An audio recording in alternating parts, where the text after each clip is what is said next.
دیکھنے والا یا ان کو پکڑنے والا کوئی بھی نہیں تھا، اور نہ ہی کوئی قانون، سب سو رہے تھے۔ ناظرین، ظاہر ہے کہ اس وقت جو ہمارے پاس غیر ملکی شہری مقیم ہیں، ان کو نہ صرف قومی شناختی کارڈ بلکہ ڈومیسائل اور PRC کا حصول تو بہت ہی آسان ہے۔ یعنی میں آپ کو اگر بتاتا چلوں کہ کراچی کے ضلع ملیر میں ڈومیسائل اور PRC کی جو قیمت ہے آپ حصول کے لیے، آپ کو صرف شناختی کارڈ حاصل کرنے کے بعد اور چند تصاویر کے ساتھ آپ کو صرف 15,000 روپے دینے پڑیں گے، اور اس کے بعد آپ جو ہے وہ کراچی کے بائی برتھ کراچی کے ہو جائیں گے، اور آپ کا جو پرمنٹ ریزیڈنٹ سرٹیفکیٹ ہوگا وہ بھی کراچی کا بن جائے گا، اور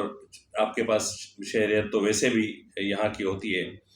تو اس طرح ناظرین یہ گورکھ دھندا کراچی میں ایک عرصے سے جاری ہے، اور آپ کے لیے یہ شاید سن کے مطلب آپ کو حیرت ہو، لیکن ہمیں حیرت نہیں ہوتی، اس لیے کہ غیر قانونی طور پر شہریت حاصل کرنے والے زیادہ تر افراد نہ صرف سرکاری عہدوں میں جو ہے وہ اہم عہدوں پر تعینات ہو چکے ہیں یا بھرتی ہو چکے ہیں، بلکہ آپ کو یہ جان کر حیرت ہوگی کہ ان میں سے زیادہ تر افراد کی تعداد سندھ پولیس میں بھرتی ہو چکی ہے، اور دیگر محکموں میں ان افراد نے جو ہے وہ قبضہ جما رکھا ہے، لیکن قانون کچھ بھی نہیں کر رہا، کیونکہ یہ کراچی ہے، اور کراچی میں جو اہم چیز ہے وہ ہے کہ ووٹ میٹر کرتا ہے۔ کسی بھی طریقے سے آپ ووٹر بن جائیں، پھر جس جماعت کے آپ ووٹر ہوں گے وہ جماعت بھی آپ کو تحفظ فراہم کرے گی۔ جس طرح MQM ایک عرصے سے بنگالیوں اور بہاریوں کا دفاع کر رہی ہے، اور کراچی میں ANP ایک عرصے سے افغانیوں کا دفاع کر رہی ہے۔ تو ناظرین، جیسا کہ میں نے آپ کو کہا کہ کراچی میں ایسے غیر ملکی شہریوں کی تعداد جو غیر قانونی طور پر کراچی میں مقیم ہیں، ان کی تعداد 1 کروڑ سے تجاوز کر چکی ہے۔ ان میں سے زیادہ تر لوگ جو ہے وہ نہ صرف بلدیاتی انتخابات میں حصہ لیتے ہیں، بلکہ اب شاید سندھ اسمبلی کے لیے بھی یا نیشنل اسمبلی کے لیے بھی وہ یہاں سے الیکشن میں حصہ لے سکتے ہیں، اس لیے کہ قانون نام کی یہاں کوئی چیز نہیں ہے، اور کوئی ایسا ادارہ نہیں ہے جو ایسے غیر ملکی شہریوں کو یہاں سے نکال سکے۔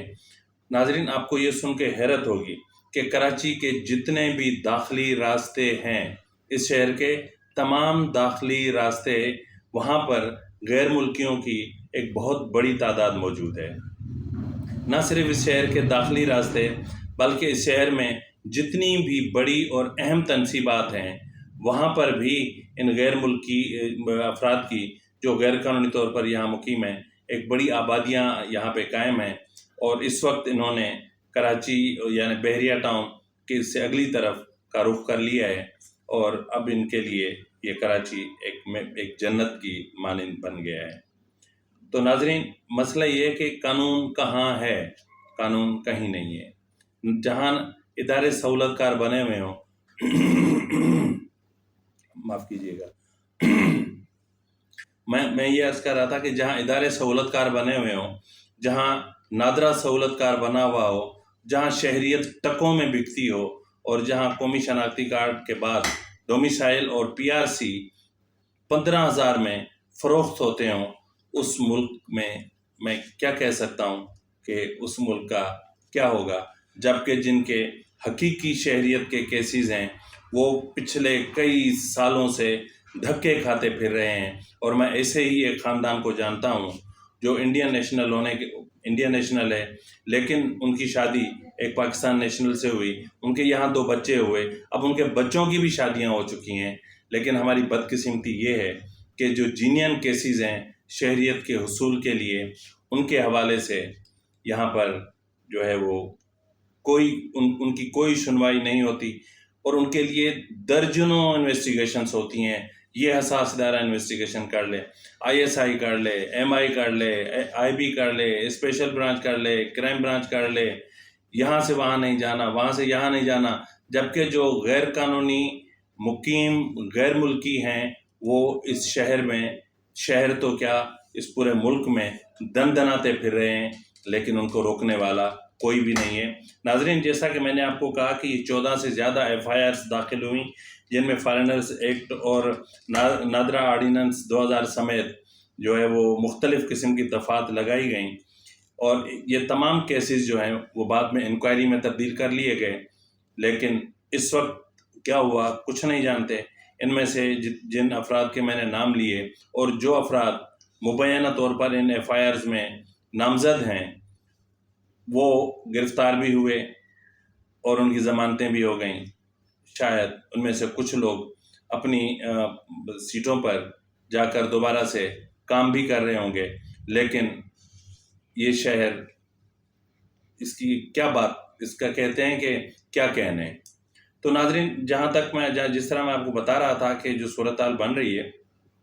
یہاں آپ کو یہ سن کے بھی حیرت ہوگی کہ کراچی میں اسلحہ کی ترسیل میں بھی بڑے پیمانے پر افغانیوں کو ملوث پایا گیا ہے۔ اسٹریٹ کرائم میں بنگالیوں اور افغانیوں کو ملوث پایا گیا ہے، اور زیادہ تر ان علاقوں میں اسٹریٹ کرائم زیادہ ہوتا ہے جہاں یہ غیر ملکی شہری وہاں پر مقیم ہوتے ہیں۔ اور ناظرین، صرف بات کرائم یا اسٹریٹ کرائم یا اسلحے کی ترسیل کی نہیں ہے، بلکہ اس وقت بات ہمارے ان اہم تنصیبات کی ہے جہاں پر جو انتہائی ہمارے لیے اہم ہیں، اور ہمارے شہر کے داخلی راستے اور خارجی راستے، ایسے راستے کہ جہاں سے آپ آرام سے جو ہے وہ اسلحے کی نقل و حرکت کر سکتے ہیں، تو وہاں پر کوئی چیک اینڈ بیلنس پراپر طریقے سے نہیں ہے۔ مطلب جہاں ایک شخص بغیر شناختی کارڈ کے بنگلہ دیش سے چل کر، افغانستان سے چل کر یہاں تک پہنچ سکتا ہے، تو کیا آپ اندازہ نہیں لگا سکتے کہ جس کو نیشنلٹی مل سکتی ہے اس کو روکنے کے لیے قانون کہاں ہوگا۔ اس کے ساتھ ہی ناظرین، آپ اپنے میزبان نواز بھٹو کو اجازت دیجیے۔ اللہ حافظ۔